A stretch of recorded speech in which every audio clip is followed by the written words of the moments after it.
प्रिय विद्यार्थियों, आज हम बीए द्वितीय वर्ष के सेकंड पेपर के विषय में चर्चा करेंगे। सेकंड पेपर जिसका के नाम नाटक, अलंकार, छंद एवं संस्कृत साहित्य का इतिहास है।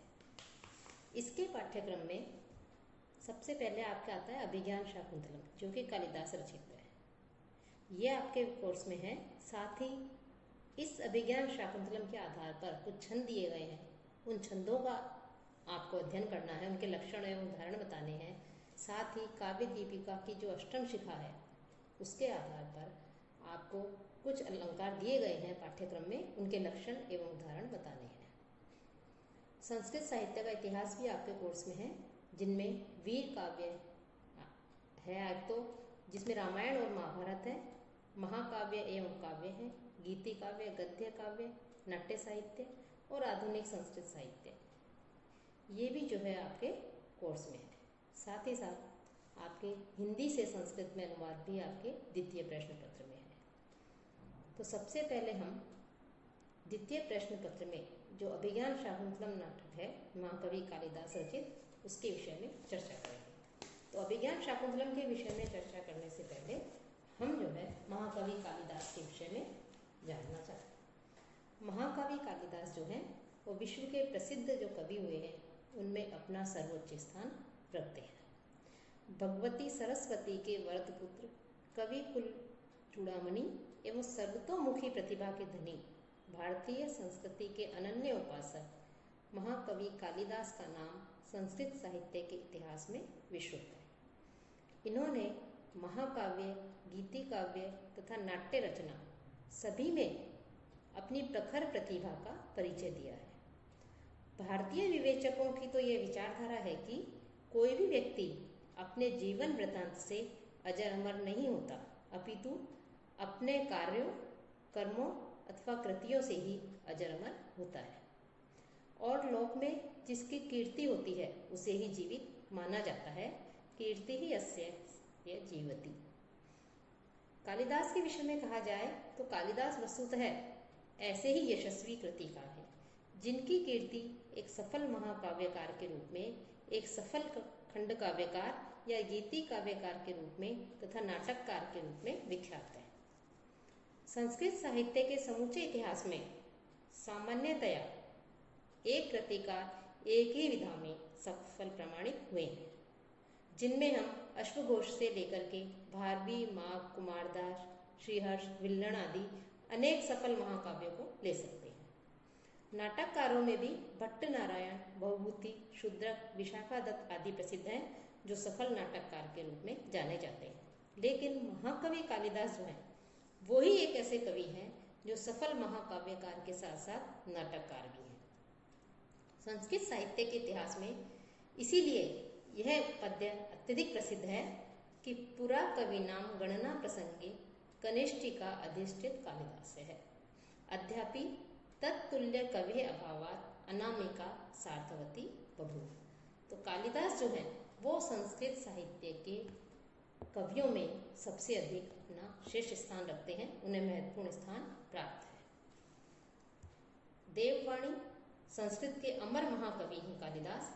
उनके जीवन चरित्र के विषय में यदि हम जानना चाहें तो प्रामाणिक रूप से हमें कुछ भी उपलब्ध नहीं होता है। अतः उनके विषय में जो कुछ भी माना गया है या कहा जाता है वह अधिकतर अनुमानिक ही है, अर्थात अनुमान के आधार पर ही हम उनके जीवन चरित्र के विषय में जान सकते हैं, उसका अनुमान लगा सकते हैं। इनकी जन्मतिथि, माता पिता, जन्म स्थान आदि का ठीक से स्पष्ट रूप से नहीं पता है। किसी का कहना है कि ये जो है मिथिला के रहने वाले थे, किसी का कहना है कि ये उज्जैन के रहने वाले थे, कोई इन्हें बंगाल का रहने वाला बताता है तो कोई कश्मीर का। विद्वानों का कहना है कि ये राजा विक्रमादित्य के नवरत्नों में से थे, लेकिन किसी का भी यह मत है कि ये उज्जैनी के जो राजा महाभोज हैं उनके सभासद भी थे। इनके विषय में अनेक किंवदंतियां प्रचलित हैं। एक किंवदंती के अनुसार ये बाल्यकाल में महामूर्ख थे और जंगलों में घूमते हुए गायें आदि चरा करके अपना जीवन यापन करते थे। महाराज विक्रमादित्य की कन्या विद्योत्तमा अत्यधिक विदुषी थी। विद्योत्तमा की प्रतिज्ञा थी कि जो विद्वान शास्त्रार्थ में उसे हरा देगा उसी के साथ वह विवाह करेगी। उसने अनेक उद्भट विद्वानों को शास्त्रार्थ में पराजित कर दिया था, जिससे जो पंडित समाज था, विद्वत समाज था, उनको अपमानित होना पड़ा था। अतः उन विद्वानों ने, उन पंडितों ने एक ऐसा मूर्ख ढूंढने का प्रयत्न किया, ऐसा मूर्ख ढूंढने का निश्चय किया जो जिससे कि साथ में वो उसका विवाह करा सके। तो उन्होंने ढूंढते ढूंढते उन्होंने कालिदास को देखा कि जो जिस पेड़ के ऊपर बैठे हुए थे, उस पेड़ की जिस टहनी पर बैठे थे, जिस डाल पर बैठे थे, उसी को काट रहे थे। तो वो जो पंडित समाज थे, पंडित लोग थे, विद्वत गण थे, उन्होंने उसे राजकुमारी के समक्ष ले गए और ले जाकर के कहा कि ये पंडित जो है, ये पंडित हैं और इन्हें हम आपके यहाँ लेकर आए हैं और ये केवल संकेत के द्वारा ही शास्त्रार्थ करेंगे, अर्थात ये बोलेंगे नहीं, मौन रहेंगे, लेकिन संकेत के द्वारा ही आपके साथ शास्त्रार्थ करेंगे। विद्योत्तमा ने इसको स्वीकार कर लिया और फिर शास्त्रार्थ शुरू होता है। कालिदास जो है वो मौन संकेतों के बताते हैं और इन संकेतों का जो अर्थ है, महत्वपूर्ण अर्थ है, वो पंडित लोग बताते हैं और इस प्रकार से पंडित लोग अपनी योजना में पूर्ण रूप से सफल हो जाते हैं और विदुषी जो विद्योत्तमा होती है उसका मूर्ख कालिदास से विवाह हो गया। विवाह के पश्चात एक दिन मूर्ख कालिदास ने कुछ अशुद्ध शब्दों का उच्चारण किया, जिससे विद्योत्तमा ने उन्हें मूर्ख कह करके अपमानित किया। इस अपमान से पीड़ित होकर कालिदास जो है वो योग्यता, विद्वता प्राप्त करने के लिए घर छोड़ करके चले जाते हैं और भगवती काली की उपासना करते हैं। भगवती काली की उपासना से कवित्व शक्ति प्राप्त करके जब पुनः घर लौटते हैं तो घर लौटने पर वो उच्चारण करते हैं, अनावृतम कपाटम द्वारम देहि। इस प्रकार इस वाक्य का वो उच्चारण करते हैं और अपनी स्वयं की जो पत्नी जो विद्योत्तमा होती है उसके सामने अपनी योग्यता का परिचय प्रस्तुत करती है। उनकी जो पत्नी होती है, जो विद्योत्तमा होती है महारानी, उन्होंने जो है उत्तर दिया, अस्ति कश्चित वाक् विशेष है। महाकवि कालिदास ने इस वाक्य के 3 शब्दों को लेकर के कि अस्ति, कश्चित और वाक्, इन 3 शब्दों को लेकर के 3 काव्यों की रचना कर डाली, 3 काव्यों की रचना की।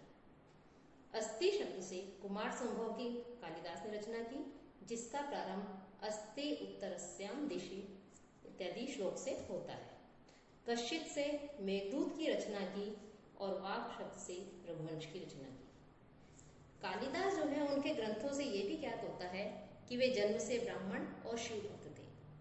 कुछ लोग इन्हें काली का भक्त मानते हैं और उनकी यह धारणा है कि कालिदास उनका जन्म का नाम नहीं अपितु काली की उपासना के उपरांत ही उनका नाम कालिदास रखा गया है। कालिदास प्रत्यक्ष अप्रत्यक्ष रूप से जहाँ भी अवसर आया उन्होंने जो है शिव के चरित्र को, उनकी महिमा को जो है वो चित्रित करने में सफल हुए। कालिदास के और भी जो ग्रंथ हैं, मेघदूत और रघुवंश, वो भी इस बात के परिचायक हैं कि उन्होंने समुद्र तट से लेकर हिमालय पर्वत तक संपूर्ण भारतवर्ष का भ्रमण किया था। यही कारण है कि उनका भौगोलिक वर्णन बड़ा ही सुंदर और स्वाभाविक है। जिस राजसी जीवन का वर्णन उनके काव्यों में मिलता है उससे प्रतीत होता है कि ये सुप्रसिद्ध राज परिवारों के साथ भी रहे हैं। उन्हें वेदों, दर्शनों, उपनिषदों, रामायण, महाभारत, गीता, पुराण, आयुर्वेद, संगीत शास्त्र, व्याकरण, ज्योतिष, छंदशास्त्र और काव्यशास्त्र आदि का भी गंभीर अध्ययन महाकवि कालिदास ने किया था। कालिदास उच्च कोटि के विद्वान थे, जिनकी रचनाएं अथवा उनके नाम से विख्यात अन्य रचनाएं उनकी बहुज्ञता को सिद्ध करती है। तो ये महाकवि कालिदास के विषय में संक्षेप में जो हमने बताया। अब कालिदास का समय क्या है, कालिदास के समय के विषय में हम कल चर्चा करेंगे।